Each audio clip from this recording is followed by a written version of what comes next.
Continuamos con nuestra agenda académica y nuestro segundo panel, perspectivas económicas de la Alianza del Pacífico. Y para hablar de estas perspectivas, le quiero dar la bienvenida a Héctor Cateriano, socio fundador y CEO de Mass Equity Partners, y él va a ser nuestro moderador, y como panelistas invito también acá al escenario a Cristian Mancini, directora de producto de SEIC Brasil y Latam de EMIS, a Andrés Langebeck, director ejecutivo de estudios económicos del Grupo Bolívar, y a Felipe Campos, director de investigaciones y estrategia de Alianza Valores. Así que, señores, los espero acá en el escenario.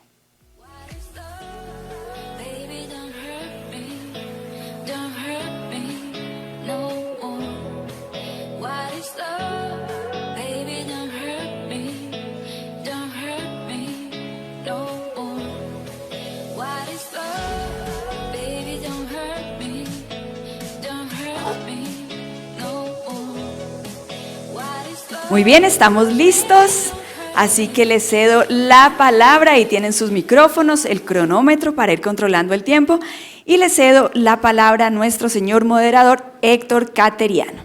Bienvenidos. Hola, sí. Bueno, muchas gracias por invitarme y gracias a nuestros panelistas por participar, Andrés, Felipe y Cristian.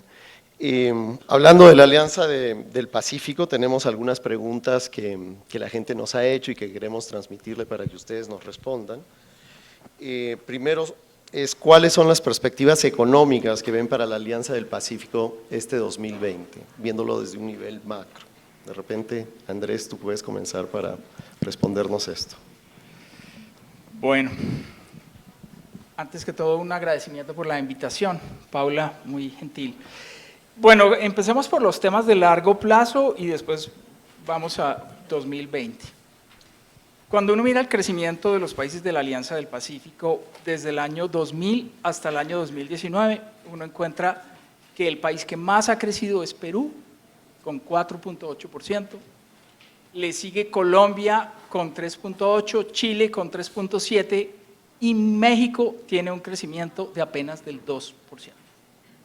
Creo efectivamente que esa realidad que hemos visto en los últimos 19 años debería continuar como, en general, tendencia de mediano plazo. Creo que el país de la Alianza del Pacífico que mejores perspectivas de crecimiento tiene es sin duda Perú, enseguida Colombia, enseguida Chile y por último México. 2020. Bueno, ustedes ya oyeron a Catherine hablando del tema del coronavirus, pues esto sin duda está afectando muchísimo. Las proyecciones que teníamos todos para este año obviamente se están revaluando y además yo creo que realmente hay mucha incertidumbre sobre el crecimiento global. Cuando yo hago mis modelos para la economía colombiana, el input número 1 en el modelo es el crecimiento global. Entonces, si yo tengo incertidumbre sobre el crecimiento global, ¿cómo no voy a tener incertidumbre sobre el crecimiento de Colombia o de Chile o de México o de Perú? El aspecto crítico claramente tiene que ver con el coronavirus, la experiencia del SARS en el 2002-2003 sugiere que el virus no se acabó con las vacunas, se acabó con la llegada de la primavera y del verano que permitieron que las temperaturas subieran y las tasas de dispersión del virus cayeran a niveles muy rápidamente.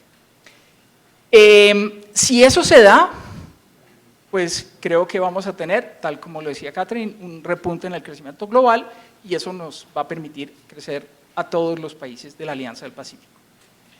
En principio, creo que Perú ha tenido algunos problemas de crecimiento muy coyunturales recientemente. El 2020 va a ser un año parecido, tendríamos un crecimiento cercano al 3%. Colombia, en nuestra proyección de crecimiento es 3.2%. En el caso de México estamos hablando entre el 1 y el 1.5%. Y en el caso de Chile estamos hablando entre el 1.5 y 2%, también por unos elementos de muy corto plazo que creo que todos ustedes conocen relativos al tema político, a los conflictos que implica tener una nueva constitución, la incertidumbre sobre lo que la nueva constitución puede llegar a generar en términos del modelo económico chileno, y eso es importante. Bueno, muchas gracias. Hablemos de volatilidad, ¿sí? Porque si bien mencionas que Perú puede ser el que mejor performance pueda tener, pues la volatilidad, yo analizaba 50 años de data y veía que Perú ha tenido una volatilidad muy distinta a la de Colombia, que ha sido un poco más estable, y Chile pues también. Lo que pasa es que Perú lo divides antes y después del primer gobierno de Alan García, ¿no? El primer gobierno de Alan García fue la hiperinflación, unas caídas del producto tremendas. El año pasado Perú recuperó el nivel de ingreso per cápita que tenía hace más o menos unos 25 años. Después es todo el desarrollo minero, pero te voy a dar una cifra que es impresionante. Hay una mina en Perú, un megaproyecto de mina de cobre, que va en 30% de avance, que genera 5 mil millones de dólares de inversión de aquí a 2 años y va a aumentar en un 30% la capacidad de producción del país. Y adicionalmente tenemos otros elementos en muchos otros sectores que lo hacen muy bien. La macroeconomía de Perú es extraordinariamente positiva. Ellos tienen una de las deudas más bajas de América Latina. Estamos llegando a ver en Perú niveles de deuda más bajos que los que hemos visto en Chile. Eso le da un espacio de política fiscal absolutamente gigante para hacer política contracíclica en el caso en que se nos venga turbulencia a nivel internacional. El tema político en Chile, en Perú es de alguna manera también menos crítico que en otros países. Tuvimos elecciones el mes pasado, la reconfiguración del Congreso es relativamente positiva. El peruano ha visto el crecimiento en los últimos años, hay unas reformas en la Constitución que solamente el hermano de Ollanta Humala, que es uno de los candidatos para las elecciones del próximo año, está desafiando, pero que es una minoría en términos de las opiniones del electorado. Entonces, yo creo que los riesgos políticos en el caso de Perú son más bajos. Los cambios estructurales en la economía peruana son notables, como les digo, el tema fiscal. Ojalá Colombia tuviera la capacidad fiscal que tiene Perú. Nosotros tenemos una deuda del 52% del PIB, Perú tiene una deuda del 26% del PIB, o sea, es una deuda mucho más baja. Ellos tuvieron un boom de commodities mucho más fuerte que el nuestro, pero a diferencia de Colombia, ellos pudieron ahorrar, nosotros no. Muy bien, bueno, estás bullish en Perú, ahorita Sí. regresamos a eso. Cristian, viendo desde Brasil la perspectiva de Alianza del Pacífico, ¿cómo ves el 2020 y qué riesgos le ves a todos los países que la conforman? Bueno, buenos días a todos y todas. Gracias por la invitación y por la pregunta. Bueno, la mirada y la análisis comparada con Brasil es un poco variada y grande. Brasil es un país muy diferente de los otros y principalmente de la Alianza del Pacífico. Digo, principalmente con la mirada sectorial. Brasil, por ejemplo, tiene una bancarización muy alta comparada con la Alianza del Pacífico. Tenemos una economía muy digitalizada. Tenemos el sector de energía eléctrica, considerando eólica, solar y otras matrices también muy exploradas y también programas públicos destinados para esos sectores y segmentos. También tenemos algunos otros mercados muy desarrollados, como la construcción civil. Por ejemplo, muchos edificios construidos con pensamiento para el medio ambiente, mucho más sostenibles, por ejemplo, y la población mucho más activa y reactiva, considerando lo que se compra y también lo que se hace se tratando de políticas públicas. Y por eso, por ejemplo, puedo decir como brasileña y también como economista que los sectores están un poco más desarrollados por allá, considerando Alianza del Pacífico. Y yo creo, haciendo esa análisis comparada, también tratando algunos datos de EMIS, de SEIC que tenemos, que se ve una confianza muy alta por toda la región de la Alianza del Pacífico. Digo, comparando diciembre con enero, por ejemplo, vemos 1% de crecimiento en esta confianza, lo que es posible concluir que tenemos oportunidad de inversiones internas y extranjeras en estos sectores en la Alianza del Pacífico. Entonces, ¿lo ves, este retraso, llamémosle, lo ves como una oportunidad para que estos sectores en la Alianza del Pacífico hagan un catch-up Sí, de exacto. lo que se puede hacer en Brasil? Entonces, estabas mencionando la bancarización, la economía digitalizada, energías renovables, construcción civil más friendly con el medio ambiente, LED Certified, y una población un poco más activa. ¿Eso de población activa es en tema político o en tema económico? ¿Y cómo lo ves más activo? No solamente político y económico, pero también una población más reactiva con lo que se consume. Por ejemplo, se compra una ropa, un zapato o algo de higiene personal, por ejemplo, se está totalmente digitalizado, se puede poner las opiniones de ese producto, por ejemplo, y las empresas abrazan esas opiniones y hacen algo para el consumidor. Hay más contacto entre el consumidor y la empresa Sí, que vende el servicio. totalmente. Muy Sí. interesante.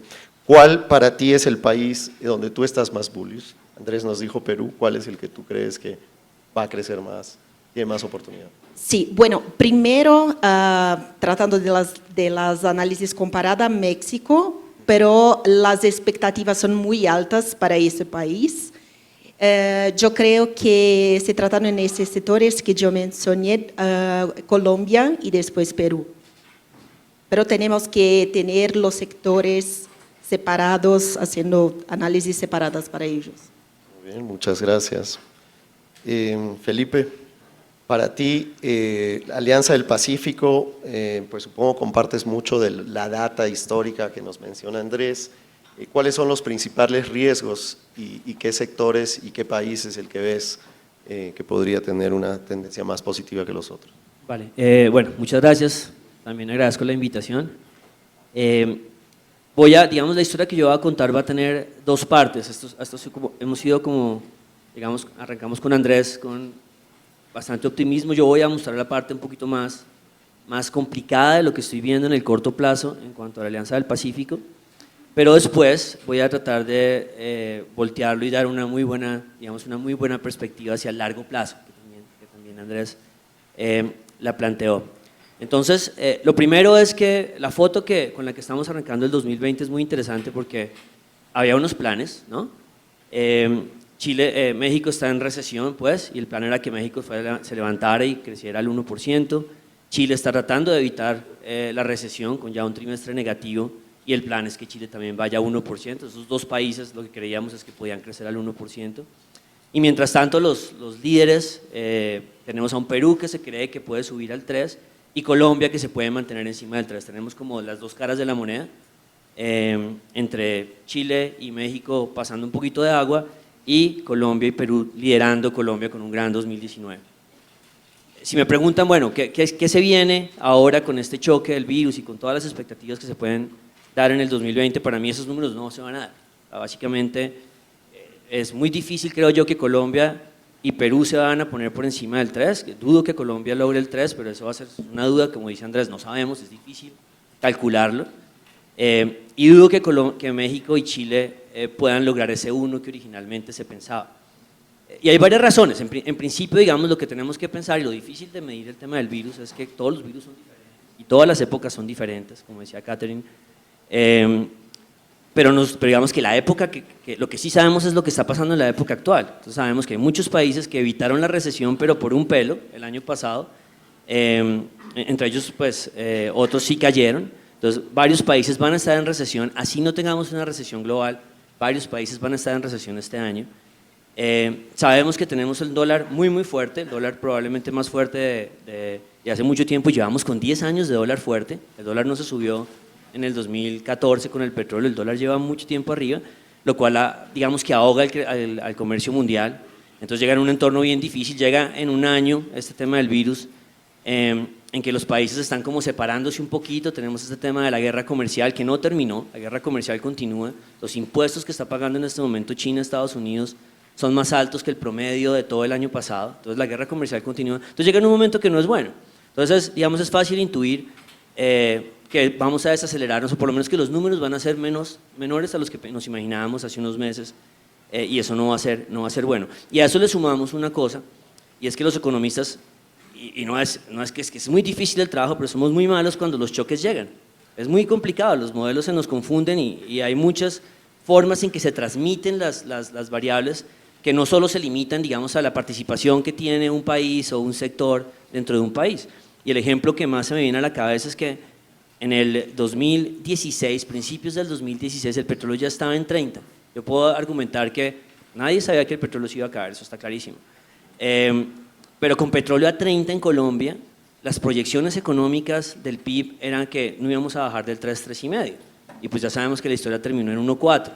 ¿Por qué? Porque los canales son muchísimos y aquí como quisiera resaltar el punto clave de lo que le puede pasar a la Alianza del Pacífico en este choque y después voy a hablar algo positivo para que no queden tan aburridos de mi primera respuesta. El choque que me parece más difícil de medir en medio cuando nos golpean internacionalmente y el que creo que los economistas menos le paramos bolas, no es el directo de los sectores, ese debería ser fácil, pues el petróleo se cae, el comercio con China, entonces uno sabe que México, Perú y Chile, la cuarta parte de su comercio es con China, exportaciones e importaciones, uno sabe que les van a golpear, Colombia no tiene tanto, pero también es importante, Colombia tiene una proporción el quinto, de la quinta parte más o menos, o la 10ª parte se negocia con China. El impacto que es menos visto y más importante que me parece a mí, es lo que pueda generar, las olas que se puedan generar en términos de inflación, y esto es vía la moneda. Entonces ya Chile lo está viviendo, a Chile ya la inflación se le subió y por nada, no tiene nada que ver con el virus, fue temas del año pasado, ya la inflación se le dio un brinco del 2,5 al 3,5 y alimentos ya está en 5, entonces estos choques inflacionarios tienen dos efectos que son muy problemáticos. Número uno, llevábamos todo un año de bajada de tasas, o más que eso, pero de muchos países bajando tasas y ayudando a los bancos y hay mucha expectativa de que nuestros bancos se peguen a los bancos de afuera a ayudar, ¿no? Si la Fed está bajando tasas, pues vamos Banco de la República, ayúdenos. El problema es que si viene un choque inflacionario, por ejemplo, para el caso chileno, pues ya no pueden bajar tasas, les toca dejarlas quietas un rato, entonces no pueden estimular, y ese es el primer efecto, que los bancos de pronto de la región no puedan ayudar tanto porque tengan que cuidar un poquito el tema del dólar y las olas que puedan generar en inflación. Y el segundo efecto, que creo que es el menos medido, ya con esto termino esta idea rápidamente, es que cuando la inflación se sube, el consumidor sufre, pero un tiempito después. Y ese creo que es un elemento que es muy poco medido. Les pongo el ejemplo otra vez de la crisis del petróleo. El petróleo toca piso en el 2016, Colombia toca piso 2 años después. Y es porque la inflación se le hace una onda y el consumidor tiene que lidiar con esa onda. Entonces, no sabemos cómo va a darse el choque, yo creo que sí vamos a crecer en el 2020 menos de lo que nos imaginábamos, eso creo que no es tan difícil de pronosticar, pero creo que si se vienen choques inflacionarios, la región va a tener 2020 y 2021 un poquito enredados por lo que pueda subirse la inflación, los bancos no poder ayudar y el consumo estar golpeado. Entonces yo veo una foto que es complicada a corto plazo, pero creo que es una región que está lista para ir a largo plazo sin problema. Ahora, ¿qué es lo positivo de todo lo que yo quería decir? Y esto me inspira un poquito Catherine, porque ella como que trató de hablar del tema como filosófico, de qué está pasando en el mundo con todo este tema de las tasas. El tema de si hay una recesión global o no la hay, a mí me parece que los economistas le hemos metido tanto miedo y el mercado está tan asustado de que se pase una recesión, y a mí en últimas me parece que es lo mejor que le puede pasar a la economía global. La economía global lleva 4 o 5 años sin crecer nada, imagínense un computador que está trabado y llega el de sistemas y lo que hace es, no lo apague, venga yo le muevo aquí a ver y siga trabajando, entonces no hay dinámica. Entonces los bancos centrales están llenando de liquidez la economía mundial y simplemente nos deja ahí, el computador sigue muy lento. Hay una virtud en cuando llegan las desaceleraciones económicas, después hay un rebote importante, hay una dinámica importante. La última vez que el mundo vivió 9 años o 10 años de dólar fuerte fue en los 90, que acabó con esa dinámica y que trajo, digamos, del flujo hacia los países emergentes, la recesión del 2001. Cambió la dinámica, fue como el péndulo que ya acabó con esto y regresó la plata. Llevamos 10 años de dólar fuerte, llevamos 10 años de compañías, de valor de compañía comprimido. Las bolsas emergentes llevan 10 años sin valorizarse y eso se refleja finalmente en los negocios que ustedes hacen en fondos de capital privado. Entonces el mensaje aquí es, nosotros necesitamos que este ciclo termine, necesitamos que arranque una nueva dinámica y yo creo que y es como el corazón que tiene que ser sístole y diástole. Si llegamos a tener unos números regulares en el primer semestre de este año en crecimiento económico global, vamos a tener unos muy buenos números en el 2021 y va a cambiar el ciclo. Y yo creo que de nuevo, como pasó al final de los 90, después de la recesión, los múltiplos de valoración de las compañías emergentes explotaron al alza, de la mano de un dólar contenido y un dólar a la baja. Entonces yo creo que esto es bienvenido, el corazón va a latir finalmente y el pronóstico es muy positivo más adelante. Pero Felipe, entonces lo positivo es que venga una recesión, ojalá que no sea muy fuerte, y después vamos a ver un crecimiento. Eso es un poco el takeaway. Muy bien. Tenemos 2 minutos. Canales comunicantes, creo que lo tocaste, pregunta para los tres, el que quiera. ¿Cómo creen que están los países de la Alianza del Pacífico preparados a nivel de salud pública para enfrentar los primeros casos, los primeros brotes? No sé quién quiere contestar. Bueno, tratando de salud pública, este es un riesgo muy concreto para la Alianza del Pacífico, se tratando de países con problemáticas también reales en ese sentido. Bueno, también, pero mirando del lado de la oportunidad, yo creo que es una oportunidad para inversiones en hospitales públicos y privados también, y también oportunidad de países de la Alianza del Pacífico hacer exportaciones para otros países de la región que necesitan de materiales hospitalarios, por ejemplo, porque ya tenemos algunos números que por el alarde de la situación, por ejemplo, ya se hacen falta algunos materiales como máscaras, vacunas y todo más. Bueno, sería una oportunidad para hacer exportaciones para esos países, por ejemplo, como Colombia, hacer exportación para Brasil, por ejemplo, que ya tenemos falta de esos materiales. Pero también es una oportunidad, yo siempre veo que una crisis, independientemente de que sea, es una oportunidad de reorganización, de pensarmos un poco más en ese sistema tan problemático que tenemos, no solamente en la Alianza del Pacífico, pero en toda Latinoamérica, que hacemos falta de puestos de camas, digo, y todos los materiales hospitalarios en la región. Muchas gracias, Andrés. ¿Querías comentar algo? Sí, pero es más sobre el tema internacional. Yo creo que, Felipe, realmente si se viene una recesión global, esa va a durar más de un año. Nosotros tuvimos en el 2009 la gran ventaja de que China fue una de las economías creciendo en evolución con un relativamente sólido crecimiento en el 2009. La situación actual de China es mucho más vulnerable y el efecto que tiene en primera y segunda economía del mundo, hablamos del 40% del PIB global, con una mala situación. Para cerrar con un toque un poco optimista, cadenas de abastecimiento van a cambiar, esto le va a dar una oportunidad a Latinoamérica de ser una cadena importante de abastecimiento, dado que ahora se ha visto el riesgo de concentrar todo en China. ¿Qué opinan? Yo creo que hay 2 etapas, una en que el problema del coronavirus o del COVID-19 era un problema de China, entonces la gente dijo, no, pues miremos a Brasil y miremos a México. Pero es que el problema está dejando de ser chino. China en realidad ha venido disminuyendo el número de contagios y el incremento en las víctimas es cada vez menor.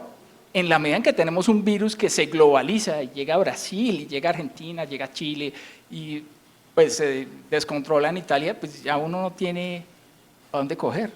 De repente por temperatura, ¿no? Somos un poquito más tropicales y el virus no progresa tan rápido. No sé, darle a alguien más. Sí, bueno, yo en cuanto al tema del manejo del virus, ahora todos nos volvimos, ¿no? Ahora somos doctores y economistas y ya sabemos de todo. Yo ya sé más del virus que... el resto de gente. Pero básicamente hay tres opciones que pueden hacer los países. Una es decir que no está pasando nada y no hay problema. Ya Irán nos mostró que eso no es la solución, que entonces esto estalla. La otra, que es la que están haciendo la mayoría de países, es básicamente decir que es importante, pero que cada uno se cuide como se quiera cuidar. Entonces, no, si usted quiere viajar o no viajar, decida usted. Y la otra es ser mucho más draconiano, como el estilo de China, y es, no, esto lo único que hay que hacer es amarrar a la gente y llevarla al hospital y no dejarla salir. Hay tres opciones, no sabemos, cualquiera de esas va a ser costosa, porque cualquiera va a terminar en un costo económico finalmente para la economía. Aquí lo que yo quisiera resaltar es que cuando tratamos de comparar virus, que ese es el tema que todos hicimos ahora, de mirar el MERS y el SARS y toda esa historia, este virus es mucho más parecido a la influenza. O sea, este virus no mata a la gente tanto, pero sí se pega 3 veces más que la influenza. Entonces el riesgo aquí es que los números son muy explosivos afuera afuera de China. Entonces tenemos 14.000 enfermos y uno dice, bueno, 14.000 enfermos pues no es nada con los 80.000 chinos, pero 14.000 fueron en 3 días, asumiendo que los datos igual, ¿no?